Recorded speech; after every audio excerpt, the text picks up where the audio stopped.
So yesterday I did a demonstration of calibrating an analog gauge with the very marvelous Additel 760 pressure calibrator. Today I'm going to do the same but with a pressure transmitter slash transducer. In this case it's a Novus NP640. By the way, who doesn't love the hand-tight connections on the Additel equipment? How mad is this, just to be able to change things over with no tools? It's just insanely awesome. So what we're going to do today, this transmitter has 0 to 10 bar in, 4 to 20 milliamps out, and we want to make sure that we're calibrated across the entire range of the instrument.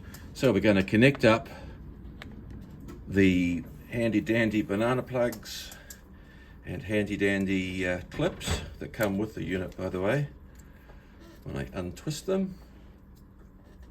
And of course the instrument will generate the 24 volts required to drive the transmitter, so there's no having to work with external power supplies. It's all a one-piece solution.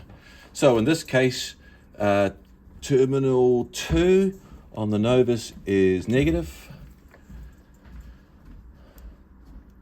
Terminal 1 is positive. And lo and behold, we have 4 milliamps with no pressure, which is what one would expect. So let us set up a task as we did previously. A new task. So our choice is digital pressure gauge, dial pressure gauge, pressure transmitter. That sounds a bit like me. And we'll call this Novus.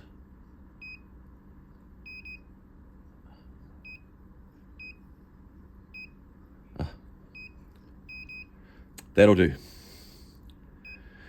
And we could call it something else here. Location Novus, okay, that'll do. Gauge absolute differential. In this case, we're talking about a 0 to 10 bar transmitter. And again, we could select whatever unit of measure spins our wheels.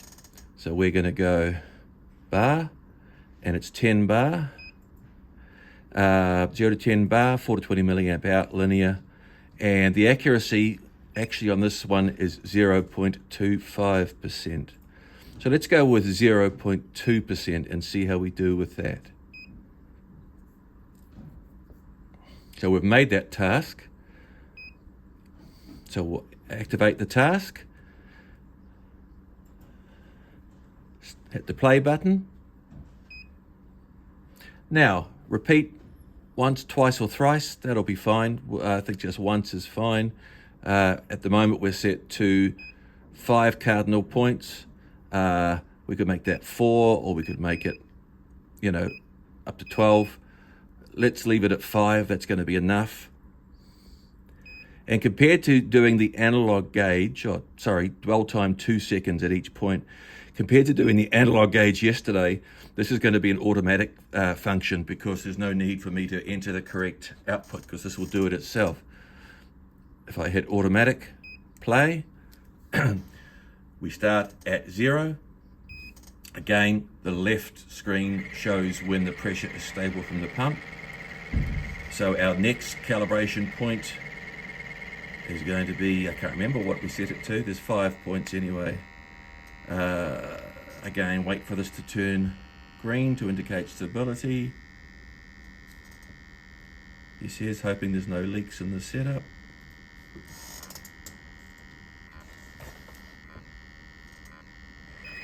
There we go, 2.5 bar, we were stable. And again, I don't have to change anything, it's now more automated on the pressure transmitter, because we are measuring the current automatically. Now we're stable at 5 bar, halfway point, and of course we have 12 milliamps, as near as damn it.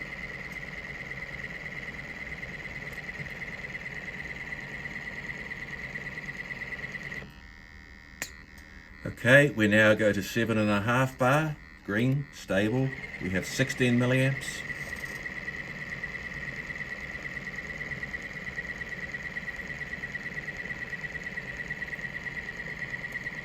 And at 10 bar, now stable, we have 20 milliamps. So if we look at the graph, we're doing pretty good.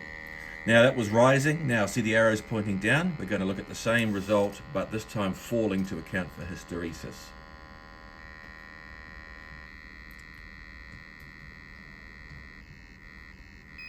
Seven and a half bar, 16 milliamps.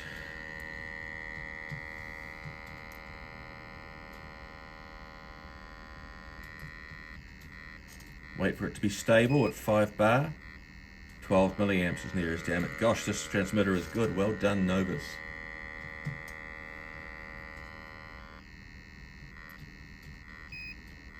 At 2.5 bar, we had a stable signal, and then at 0, again, we have 4 milliamps, and then we'll get a summary once it's stable at 0. Okay, so we selected a tolerance of 0.2% of full scale. In fact, we got 0.08% with a 0.01% hysteresis. Goodness, well done, Mr. Novus. Now we can save that information using the floppy disk symbol, which of course nobody under 35 knows what that means.